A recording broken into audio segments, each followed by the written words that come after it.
you own it. Let every mile bring a smile, yeah. Welcome back to another episode of... I guess we can't really say what we normally do, can we? Nope. Let's just say welcome back to the show. Today's episode is going to be a little bit different because we're throwing the challenge flag on ourselves a little bit. We talk a lot about taking 100% responsibility and not settling for fine, but we took a step back the last week or so and looked at the title of our podcast, the Road of Life podcast, and we thought, it's fine. And fine is a 4-letter word that we don't use around here. No. It's not 200%. Look, I love the Road of Life podcast, the name. I love it. It was like the first iteration for us. Mhm. It has some very fond memories, and it's a baby that I hold dearly. And we had it for 120 episodes. Yeah. Like, for the last 3 This is episode 121. Yeah, like 3 years and 120 episodes. But if we're being honest, if you're driving down the road or if you're online looking for a podcast that is going to help you with your marriage, the Road of Life podcast doesn't necessarily scream that. That's not the sign that No. people are going to take notice of for, oh, this definitely will help. I'm looking for a relationship podcast. Road of Life? Yeah, that sounds like it. So I think in essence, we've made ourselves like the world's best kept secret. Yeah, right? Maybe. Which is, I guess, kind of cool in a way. It's cool to be the world's best at something. But a secret is not one of them when you're trying to help as many people as you possibly can. Mhm. So starting right now, the Road of Life podcast is getting a name change. Woo! And from- Drum roll. And henceforth, what's the... Henceforth. And henceforth? Yeah. And henceforth shall be named the 200% Marriage Podcast. Woo! Boom. So, welcome to another episode. Welcome to the first episode of the 200% Marriage Podcast. Same us, same shenanigans, same deep dive into all things relationships, just with a more appropriate name. And for those of you that have been on this journey with us since the beginning, We since see you. episode 1, this isn't the end of the Road of Life. We're still on that journey. This is the Road of Life that we're all on. It's just now we're dialing in the name a little bit more. That's simply all this is. Yeah. And so we said we threw the challenge flag on ourselves. I think let's just back up for a sec and explain the challenge flag. Because it's one of my favorite concepts that we've come up with. And we came up with it early days in this whole journey. For anyone who watches any NFL football, Super Bowl. Super Bowl coming up, or just happened, I guess, by the time this airs. Just happened. We don't know the results yet because we recorded this a couple days before. But challenge flag, NFL fans, when the coach on the field throws that little red flag on the ground, it's a signal to the referee to call a timeout and review the call that was made on the field because the coach disagrees with it. And so they take a timeout, they review the call that was made, and they either move on or correct their decision. So in your relationship, if you want to challenge a call that you made as a team, you want to challenge a decision you made, an action you took, a situation you've created for yourselves. Sidebar, we're never challenging the other person. We're challenging a thing, an action, decision, a situation. You throw your challenge flag. You throw a dish towel on the ground. You throw a hand towel, a face cloth, a tissue, anything at all to signify, I want to have a conversation about something that we've done here, something that we've created. And that's the sort of the initiation of having what might be a somewhat uncomfortable conversation. Where did it start from? When did we first use the challenge flag concept for us? When we jumped into a real estate company that was making us absolutely miserable and struggled through that for weeks without actually having a conversation about it until it just became too much, unbearable. We were unbearable to each other. We were grumpy and short and snippy, and it was like, all right, enough's enough. Like not us kind of behavior. No, it's at just all. like totally, not us. totally not out of character. So we were like, something's got to happen here. So out came the challenge flag. We're like, we got to have a conversation. We got to challenge this decision that we've made. It's terrible. I hate it. Me too. It's like, oh, thank God. Why are we doing this then? And so We're both freaking miserable. Why are we here? Inflection point. totally put us on a different trajectory. It's that important. Yeah. So again, doing it again here now with the podcast, another inflection point, I believe. Mm-hmm. And I think that it's really cool that given that we're going from the Road of Life podcast to the 200% Marriage podcast, and we've just written the 200% Marriage book, what better way to kick off the podcast? Because one of the biggest things that we've heard since we've written the book is great feedback. Mm-hmm. But one thing that we consistently hear is, you guys need to read this and make an audio version of this. I need to hear you read this. I want to hear your voices tell these stories. And so your request is our command.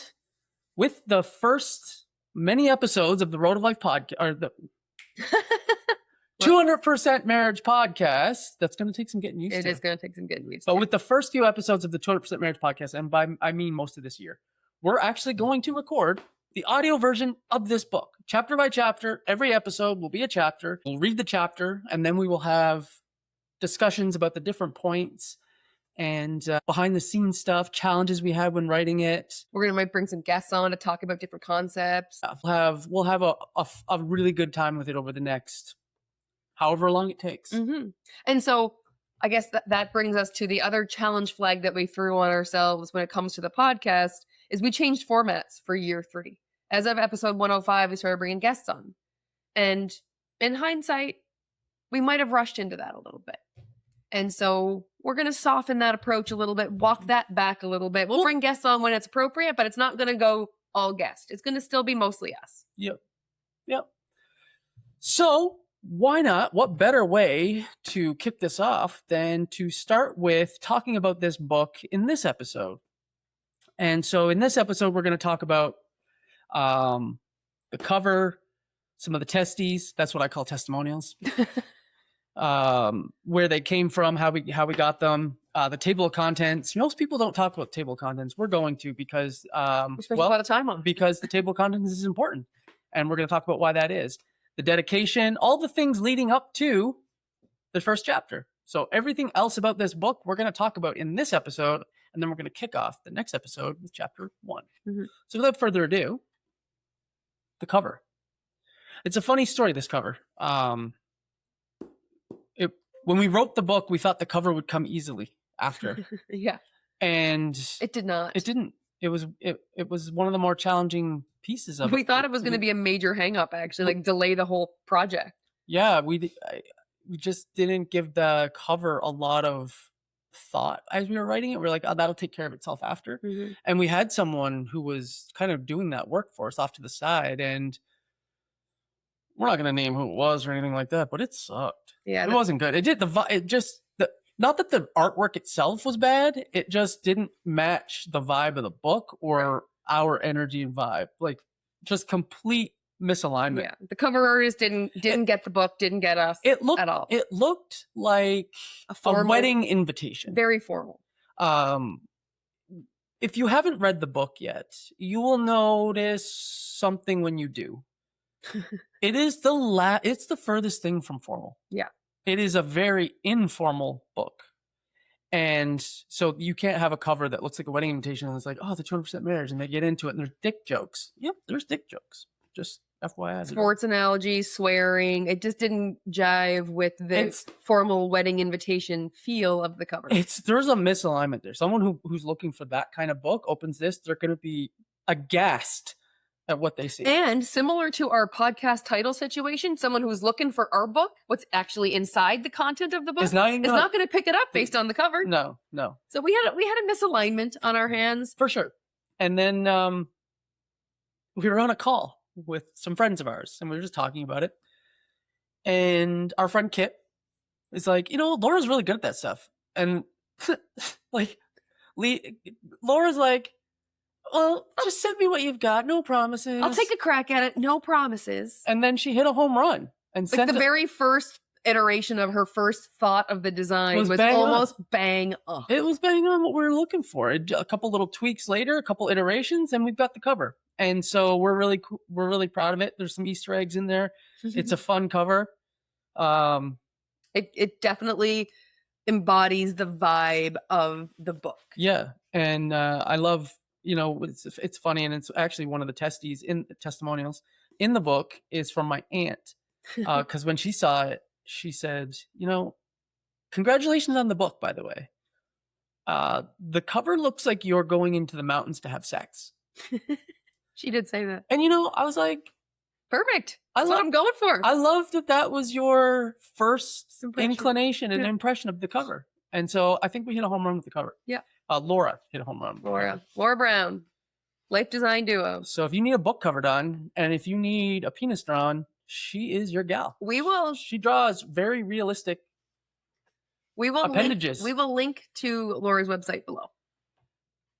So that's kind of the story behind the cover, and it's near and dear to our heart. And it's cool that someone from our community, our friends, played such a important an piece vital of this. role in this and created the cover. So that's the cover, and that's pretty cool. And so then the testimonials, the testies.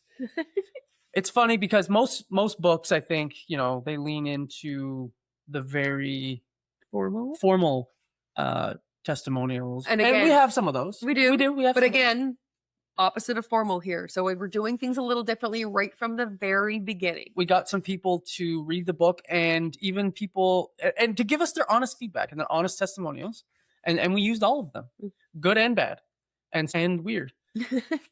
So we've got some from like, I really love this book.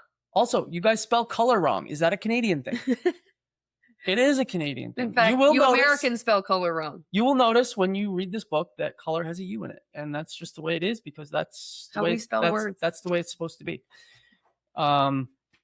It's funny.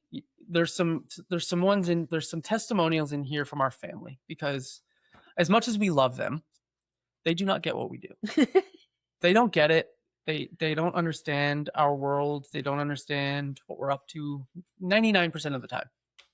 And so when we wrote this book, we told our nieces and nephews, and Jake in particular was the first one to, actually, it wasn't Jake that kind of set this off. It was your mom. That's right. It was Mom. Yeah. So we've been doing this for a few years now, and we were writing this book this year. Yeah. And you told your mom in passing, or I don't know. Explain it. Just tell the story. Yeah. Like we've been writing the book in earnest since June. Right. So we were in the throes of writing the book. We'll talk more about the process of writing the book in a little bit. We were really we were head down writing this book. It was consuming the vast majority of our waking hours, writing the book, editing the book, formatting the book, the cover, all the launch plan, all the things. And so whenever I would chat with my mom, like whenever it was my turn to offer an update, the only thing I had to talk about was the book, right? It's the only thing going on in my life basically at this point. And we were away for months. We finally got home in October. Canadian Thanksgiving is in October, and we were celebrating it a week late. So we were peeling vegetables and all the things, getting ready for Thanksgiving dinner. And you and I were having a conversation about the book. I wasn't even talking to Mom about it. You and I were talking about the book. And Mom pipes up with, book? What book? You're writing a book? What's it about? Which was so funny because, and not even though forgetting that we're actually writing one, that's fine. Like everyone's busy, but what's it about was the best part of the whole testimonial. I just love that she's been paying that close of attention. So anyway, that was a funny testimonial. We were like, you know what? Let's just put that in the book. I think it's funny because it's funny, and it just shows how, real life and self-deprecating, and how much our family doesn't care about anything that we do. And so we just thought we'd throw that in there. Less doesn't care, more doesn't understand. Right. Yeah. And so then we were at a basketball game, Lily's basketball game, and Jake was in the stands with us, and we were telling him about the book. And he looks at us and is like, "What the hell? This is weird. Is there kissing in it? Why do you guys kiss so much?" He loves it when we kiss. It's weird. He's weird about it. It is weird. He's my creepy little wingman. Anyway, we just thought that was funny. And so, we do kiss a lot. And the reason we kiss a lot is we have a 200% marriage. And if you want to kiss a lot, grab it. Get the book. So there's some other ones in there from our nieces and nephews and the testimonials. We wanted to make the entire book an experience, not just the content of the book itself, but the cover, has some Easter eggs in it. There's some funny stuff going on with the cover, the testimonials, the testes, if you will. There's some funny stuff going on in there. Every piece of this book is meant to be a little bit of an experience. Literally every part, even the table of contents. Architecting an experience for the reader in this book. From the cover to the back cover, front cover to back cover, literally the entire book, there's something everywhere. And so the table of contents, you know, most people don't spend a lot of time on the table of contents. They name the chapter, they throw it, it's just a summary of all the chapters. And the chapter titles are just they're very generic. They're very easily identifiable to what's going to be talked about in the chapter. And we took a decidedly different approach. And it was a very intentional approach. And we, again, want to create an experience. So the table of contents, when you go to look at it, you're going to have no clue what is actually, for the most part, for a lot of it. You're not going to exactly know what is happening in that chapter based on the chapter title. They're curiosity hooks, for sure. They're curiosity driven. And what's your favorite one? A little bit funny. I don't know. Squirrels, Hemorrhoids, and Other Marriage Glue is pretty good. Like, I just think that's like, what the hell is that going to be? Yeah. You know? Or like Big Trust Energy. We're going to talk a little bit about trust in that chapter. Yeah. That one's pretty obvious. The last chapter is called The Beginning. So that's like a little, what the hell? What the hell? What the hell? I like a lot of them. Eat Your Own Damn Pie. Hide the Penis. Coitus Power. I love all these. But the table of contents are very deliberately weird. They do, once you read the chapter, they do make sense. They will probably maybe not make sense. Until you read the chapter. Beforehand. So that's the table of contents. And then we move into the dedication. So we dedicated the book to you, the reader, and to my dad.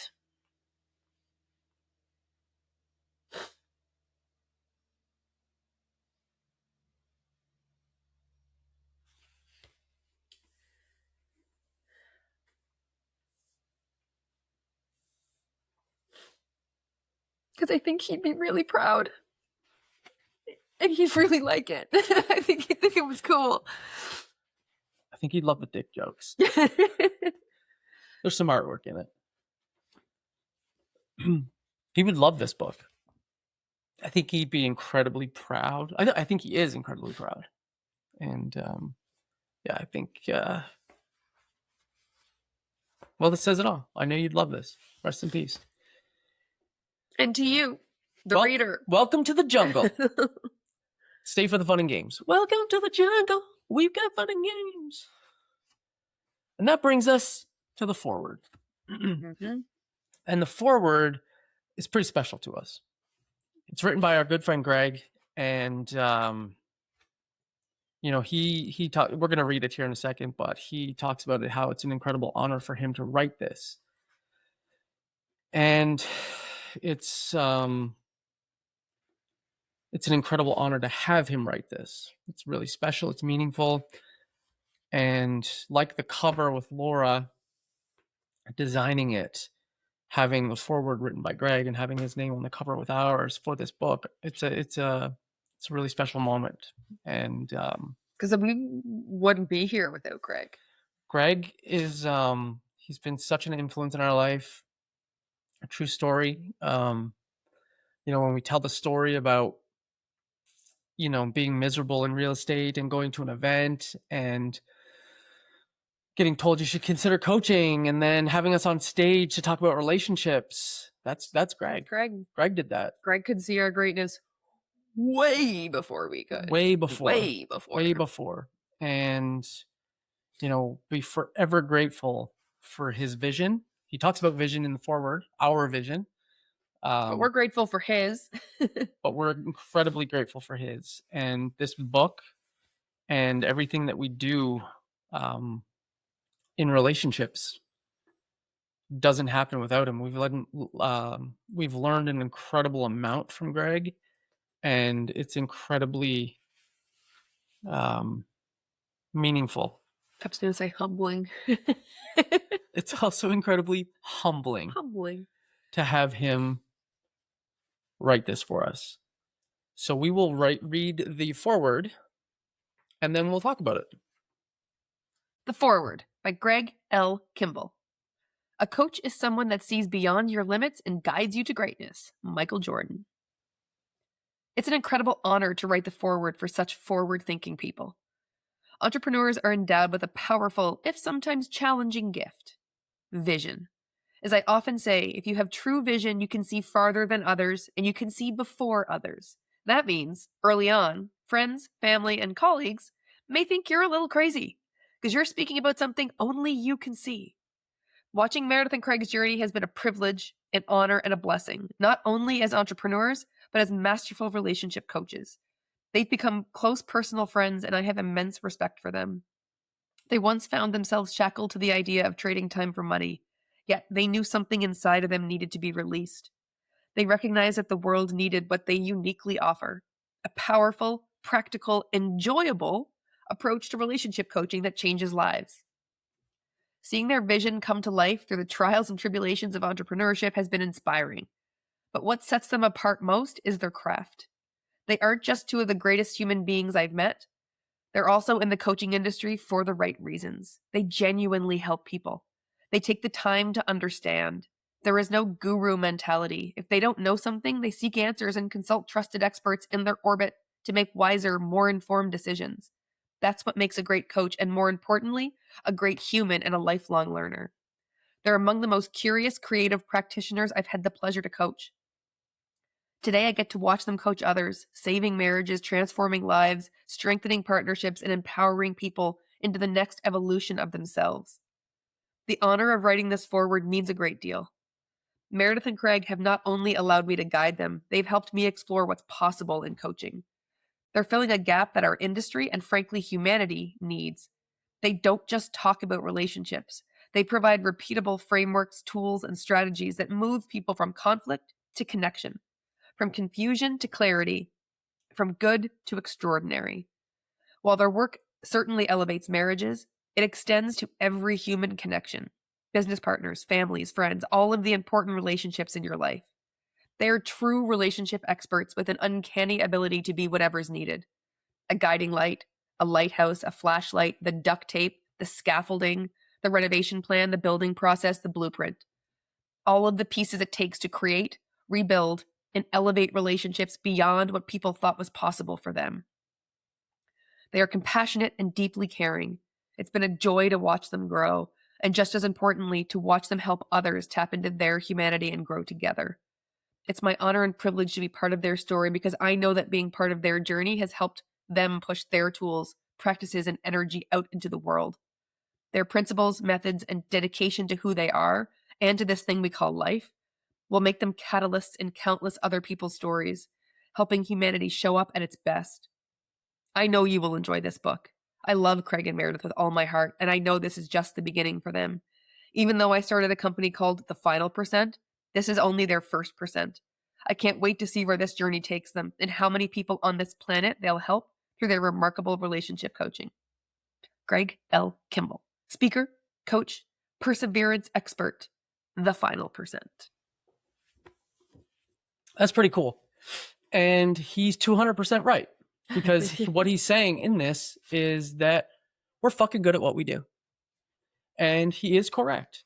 And he is correct that we're going to have an enjoyable journey with this book and with this whole relationship thing that we're doing here. So I also love that he spells honor wrong. Honor. There's a U in honor, just like there is in color. So the only place that you'll see the no U in honor is in the foreword from here on out. We had U's to words. Given that he's American, I left it.